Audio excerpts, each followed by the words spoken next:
Hey everyone, you ever wonder how security pros decide what to protect and what to just, live with? It's not a gut feeling, it's a system. And today we're going to pull back the curtain on one of their most powerful tools, the Threat Vulnerability Risk Assessment, or TVRA for short. Let's see how it's done. Look, we live in a world where it feels like a million things can go wrong. You've got hackers, floods, fires, even just simple human error. It's really easy to get overwhelmed. And if you try to protect yourself from absolutely everything, well, you'll just spread yourself too thin and end up protecting nothing at all. So the question is, where do you even start? Well, here's the secret. The pros, they don't worry about everything. They have a specific method to cut through all that noise. It's a mental shift, really, going from this constant state of low-level panic to focused, strategic action. They have a playbook that helps them pinpoint what truly matters. And that playbook? It's all built on a surprisingly simple formula. And that brings us right to the heart of this whole thing. It all comes down to an equation that takes all the guesswork out of security and turns it into, well, kind of like a science. So let's break it down piece by piece. First up is the threat. A threat is pretty much any external force that can cause you harm. You can think of it as the what. It's the hacker trying to get in, the thief trying to steal something, or the hurricane that's heading for your town. And here's the key thing. You usually can't stop the threat itself, right? You can't just stop the rain from falling. So if the threat is the rain, next we have vulnerability. And the vulnerability is the hole in your roof. It's that internal weakness, the crack in your armor that a threat can take advantage of. It's the how it gets in. It's the server you forgot to patch or the door you left unlocked. This is the part you can actually control and, more importantly, you can fix. And finally, there's impact. This one's simple. What's the cost if the worst actually happens? What's the damage? It could be money lost, it could be your reputation getting trashed, or it could even be someone getting hurt. It basically answers the question, so what? How bad would this really be? And here is where it all comes together beautifully. Risk isn't just one of these things on its own. It's all three of them multiplied together. Risk equals threat times vulnerability times impact. And get this, if any one of those three factors is zero, then your risk is zero. This simple formula is the engine that drives pretty much every single professional security decision. All right, so knowing the formula is one thing, but how do you actually use it to compare, say, a computer virus versus a fire? You can't just go with your gut. You need a way to score them. And this is how we go from that vague sense of worry to a concrete, data-driven plan of action. To do that, professionals use a tool that looks something like this. It's called a risk matrix, and it's incredibly powerful. On one side, you have probability. How likely is this thing to actually happen?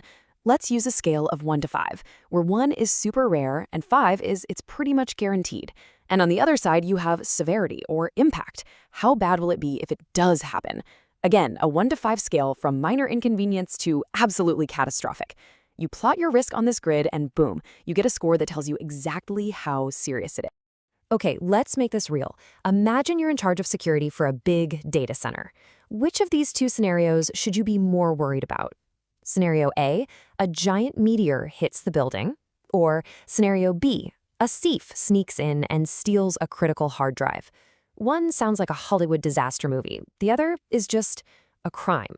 So which one is the bigger risk? Let's score the meteor strike first. The probability of that happening is, let's face it, incredibly low. We'll score it a 1 for rare. But the severity? If a meteor hits your building, yeah, that's a 5 for catastrophic. So we multiply 1 times 5, and we get a risk score of 5. It's a low score, not because the damage isn't bad, but because it's just so unbelievably unlikely. Now, what about the stolen hard drive? Well, the probability of theft is much, much higher. Data centers are valuable targets, so let's call that a 4 for likely. And the severity of losing that critical data, also really high. Let's give that a 4 as well. So now we multiply 4 times 4, and we get a risk score of 16. And just like that, the boring, everyday crime is revealed to be the far, far greater risk. And that right there is the aha moment. This isn't just some academic exercise. This is the real power of this framework. It gives you a way to quantify and compare totally different kinds of danger on the same scale. It tells you exactly where to spend your limited time, your limited money, and your limited energy. You focus on scenario B. You fix the real-world problems, not the crazy Hollywood ones. Okay, so you've found your biggest risks, you've given them a score. Now what? You don't just stare at the number, right? That score empowers you to make a smart, strategic choice. And it turns out you have four main options for what to do next. These are often called the 4 Ts. First, you can terminate the risk. That means just avoiding the activity that causes it, like deciding not to build your house in a known floodplain. Simple. Second, you can treat the risk, which means putting in controls to lower the score. That's like installing a really good firewall. Third, you can transfer the risk, which is just a fancy way of saying you buy insurance. And finally, you can just tolerate it. You accept the risk, usually because the cost to fix it would be way more than the damage it could ever cause. So now that we have the formula and a strategy for what to do with it, let's see how this all comes together in the real world. Theory is great, but seeing this whole thing solve an actual problem is where it really clicks. So let's go back to that data center, but this time, let's put it in a city that gets hurricanes. So here's the situation. The threat is a hurricane, a known and regular danger in this part of the world. The vulnerability is a really bad design flaw. The fuel tank for their backup generator is in the basement, which, of course, is the first place to flood. And the impact, if that happens, the generator dies, and the entire data center goes dark, total outage.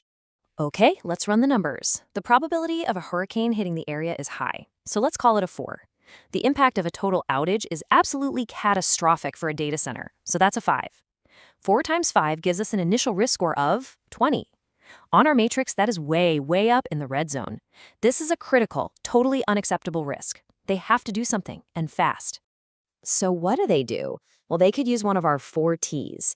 They decide to treat the risk. The engineering team comes up with a solution that is so simple it's brilliant. They're going to move the generator's fuel tank out of the flood-prone basement and put it on the roof. They are directly targeting that vulnerability. Now let's recalculate. The threat of the hurricane? Still a 4. We can't change the weather. But by moving that tank, the vulnerability of the fuel supply to flooding has been basically eliminated. Let's call it a 1 now. So the new risk score is 4 times 1, which is 4. I mean, just look at that. They took a critical, code-red risk, and with one smart, targeted move, they knocked it all the way down to an acceptable level. That is the power of this process. So as we wrap this up, I want to leave you with a final thought. This framework isn't just for multi-million-dollar data centers. You can apply this exact same thinking to your career, your finances, or any project you're working on. So think about it for a second. What's the biggest risk you're currently accepting, maybe without even realizing it? What's that thing you're ignoring, not because it's small, but just because you haven't taken a moment to actually measure it? Thanks for listening.